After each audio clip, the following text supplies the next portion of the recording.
Madame, j'ai les résultats de vos analyses, vous êtes enceinte d'1 mois. Non, ce n'est pas vrai. Vous blaguez, j'espère. Je ne blague pas madame, lorsqu'on a des rapports sexuels sans préservatif, et que nous sommes dans notre mauvaise période, on tombe enceinte. Mais, je pense que vous êtes mariée? La vieille qui est dans la salle d'attente est votre belle-mère, je pense? Oui, c'est ma belle-mère, c'est difficile à expliquer. S'il vous plaît madame, ne lui dites rien, ne lui dites pas que je suis enceinte. Pourquoi ne devrais-je pas lui dire? Normalement, c'est votre belle-mère, elle serait contente d'apprendre la nouvelle. Docteur, vous êtes une femme comme moi, s'il vous plaît comprenez-moi. Mon mari vit en France, moi je vis ici à Bamako avec sa mère. J'ai déjà eu mon visa pour la France, et dans 2 semaines je dois aller rejoindre mon mari. La grossesse n'est pas de lui, j'ai couché avec un autre homme ici. Si mon mari apprend que je suis enceinte, il va tout annuler, et je n'irai plus en France. Ça sera aussi un déshonneur pour ma famille. Ma sœur, tu es vraiment dangereuse. Comment on peut tromper son mari, jusqu'à tomber enceinte d'un autre homme? Le diable même te respecte. Regarde tout ce que le monsieur est en train de faire pour toi, malgré cela tu le trompes quand même. Madame, je regrette vraiment, je veux que vous m'aidiez à avorter. Non, je ne fais pas d'avortement dans ma clinique. Tout ce que je peux faire pour vous, c'est juste échanger les résultats du test de grossesse. Et dire à votre belle-mère que vous souffrez juste d'un paludisme. À vous de voir ce que vous devez faire par la suite. Mais je ne vous conseille pas d'avorter, il peut y avoir des conséquences graves. C'est compris, merci beaucoup madame. Vous venez de me sauver la vie comme ça. Madame, reposez-vous, vous pourrez rentrer chez vous ce soir. C'est un début de grossesse, donc prenez les bonnes précautions pour ne pas perdre le bébé. C'est compris madame, merci beaucoup. Madame, je viens de terminer avec votre belle-fille. Elle souffre de quoi? Ce n'est rien de grave, c'est juste un début de paludisme. Vous savez, c'est la période, ça va passer, ne vous inquiétez pas vraiment. J'étais vraiment inquiète, parce qu'elle voyage bientôt. Ne vous en faites pas, je lui ai prescrit quelques médicaments, ça va passer. Merci beaucoup docteur, on pourra rentrer aujourd'hui à la maison? Oui, à partir de ce soir vous pourrez rentrer. Elle a juste besoin de repos, et elle ne doit pas être stressée. D'accord docteur, c'est compris. Je suis enfin très content, ma femme a obtenu son visa la semaine passée. Elle va bientôt me rejoindre ici. Dieu merci vraiment, vous allez enfin vivre ensemble. Tu n'imagines pas combien de fois je suis pressé. Elle me manque tellement. C'est normal mon frère. Par contre, je dois me chercher un nouvel appartement. Celui dans lequel je vis est trop petit.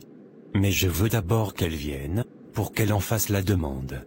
Tu sais, lorsque c'est une femme qui fait la demande, on lui donne rapidement et plus facilement. Ça signifie que c'est son nom qui sera dans le contrat de bail. Oui, cela ne fait rien du tout. Saïdou, je comprends que tu aimes ta femme, et que tu lui fais beaucoup confiance. Mais il faut prendre tes précautions, c'est la vie, on ne sait jamais. L'être humain peut changer du jour au lendemain, surtout en Europe. Je comprends ce que tu veux dire, mais j'ai confiance en ma femme, et je sais qu'elle ne va jamais changer. C'est ce que tout le monde dit. Tu sais combien d'hommes qui ont été mis dehors ici, en France, par leurs femmes? Tu sais combien d'hommes qui ont été chassés de leur propre maison juste parce que la maison est au nom de la femme? Et juste pour un petit malentendu, leurs femmes leur mettent dehors. Ça c'est leur histoire, ça ne me concerne pas vraiment. Mon histoire ne sera pas pareille à leur histoire, dans cette vie à chacun son histoire. Ce n'est pas parce que pour eux n'a pas marché, que pour moi ne marchera pas aussi. D'accord, c'est compris. C'était juste un conseil d'ami. Sinon comment ça va, avec le boulot? Ça va bien, j'ai cherché un deuxième boulot.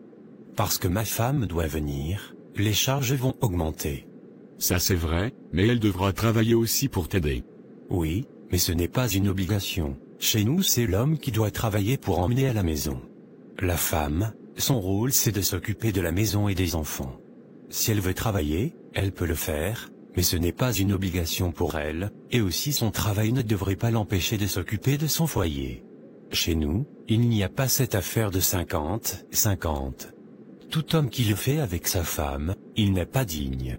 Je comprends mieux, espérons que tout se passe bien ici avec ta femme. Ça se passera bien par la grâce de Dieu. On l'espère tous. Je crois que je vais descendre à l'heure prochain, je dois passer faire des courses à Carrefour. Quand ta femme arrive, tu me fais signe et je viendrai la saluer. C'est compris, il n'y a pas de problème. Moussa, je suis enceinte. Comment tu es enceinte? C'est tout ce que je voulais éviter dès le début, Malika. Moi aussi, ce n'est pas de ma faute, Moussa.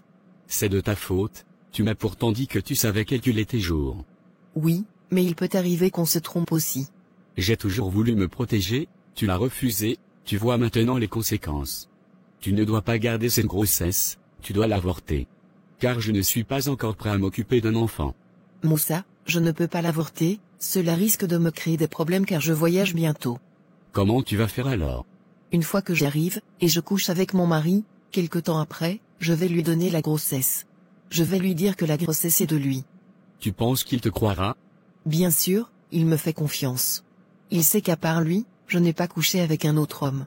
Et si vous partez à l'hôpital, et il constate que la grossesse date de longtemps? Moussa, arrête-moi avec tes questions bêtes.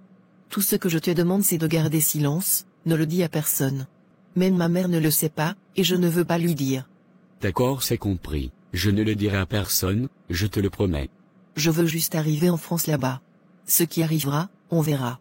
Si mon mari apprend la vérité ici, je ne pourrai plus voyager. Mais s'il apprend la vérité là-bas, il pourra rien faire. Tu as aussi raison, c'est la vérité. D'ailleurs, une fois que je vais, je pourrai t'aider à venir aussi. À condition que tu gardes ce secret, et tu ne le dis à personne. Je te promets, Malika, je ne le dirai à personne. D'accord, on s'appelle, je dois rentrer à la maison, pour ne pas que ma belle-mère se fasse encore des idées. Il n'y a pas de problème, tu m'appelles quand tu rentres. Moussa, mon voyage pour la France est dans tes mains, je te fais confiance. Malika, je te promets, je ne le dirai à personne. D'accord, ça me rassure.